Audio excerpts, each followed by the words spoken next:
Here in the United States, BMW's M division reigns supreme. Customers equate the German brand with big power, crisp handling, and melted tires. So it may come as a surprise to Americans that, globally, the lowercase letter I outsells the uppercase letter M in BMW's product portfolio.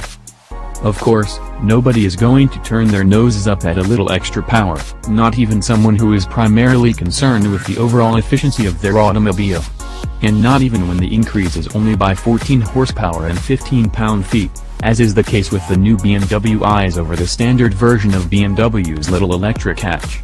But a mild power increase isn't all that separates the new BMW i's from the standard i3. There are a whole host of small improvements that make the i's a better automobile than the original, which continues on sale without any of the power or suspension updates you'll read about in this review. There's no increase in the lithium-ion battery's capacity of the i's, which remains at 33 kWh. If you've got BMW's iCharging station, the i's will deliver about 90 miles of range in a little under 3 hours. Even if you don't have the official BMW charger, charging options abound, and you can always just plug into a standard 240-volt outlet and wait about 11 hours for a full battery.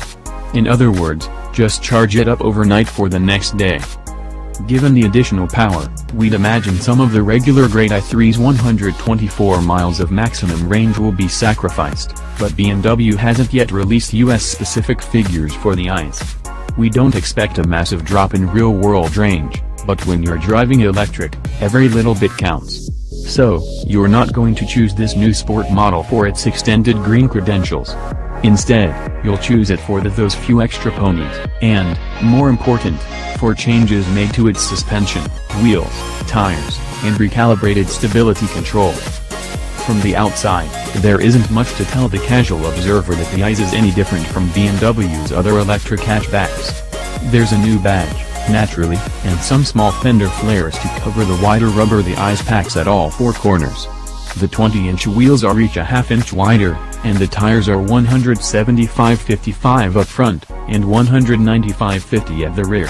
That's up by 20 mm all around, which pays dividends with significantly higher levels of at-the-limit grip. BMW lowered the i's by about half an inch, which in turn lowers the center of gravity. This helps the car feel planted, especially during quick side-to-side transitions. We were only able to test the regular EV-only version of the i's, but it will also be available as a range-extended model with a 647cc gasoline-fueled engine to keep the onboard battery charged up. The extra 270 pounds of a two-cylinder engine and fuel tank are sure to impact performance somewhat, but we found the EV to feel rather quick and sporty at below highway speeds. BMW quotes a 0-60 time of 6.8 seconds, about a half-second quicker than the standard i3. And the instant torque of the electric motor makes it feel powerful off the line. If you don't expect much in the way of steering feel from the i's, you won't be disappointed by the way it drives. The i's isn't meant to be a sports car, but that doesn't mean it isn't fun. The ride is firm but comfortable, power from the electric motor is easy to modulate, and the regenerative braking that slows the car as soon as the driver lets off the throttle is fun to play with. The small overall dimensions of the i's, combined with its excellent turning radius, makes it a perfect plaything for tight, urban confines. Really, there's only one significant drawback to the i's over the standard i3, and that's price. The 2018 BMW i's starts at $47,650. That's $3,000 more than the regular i3. Add the range extender and that price swells to $51,500. In a world where a prospective buyer can march into a Chevy dealership and drive off in a Bolt, which is a very good electric hatchback, for $37,495, the BMW comes off as an expensive proposition. But the Beamer brings with it a unique sense of style inside and out, a high-tech chassis, sporting pretensions, and the all-important roundel. Whether the BMW i's makes sense depends on your point of view. For one, any i3 has to be seen and appreciated as a premium product to make it worth more money than something like the Bolt. If you're willing to make the concession, the $3,000 surcharge for the i's might be worth it, if for no other reason that it's a bit more stylish and exclusive than the standard version. If you just want a stylish electric car, you would probably be better off spending the extra money on a fast charging system.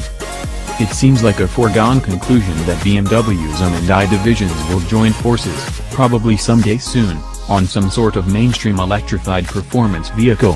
The i3s is not that vehicle. It's a step in that direction, and the additional performance is more than welcome. Any BMW i3 makes a good city car, and the i3s makes the carbon fiber hatchback more fun to drive on twisty roads and at highway speeds. If the regular BMW i3 appeals to you, and you're not scared away by the slightly dearer sticker price, there are plenty of good reasons for a driving enthusiast to choose the i3s for a few grand more.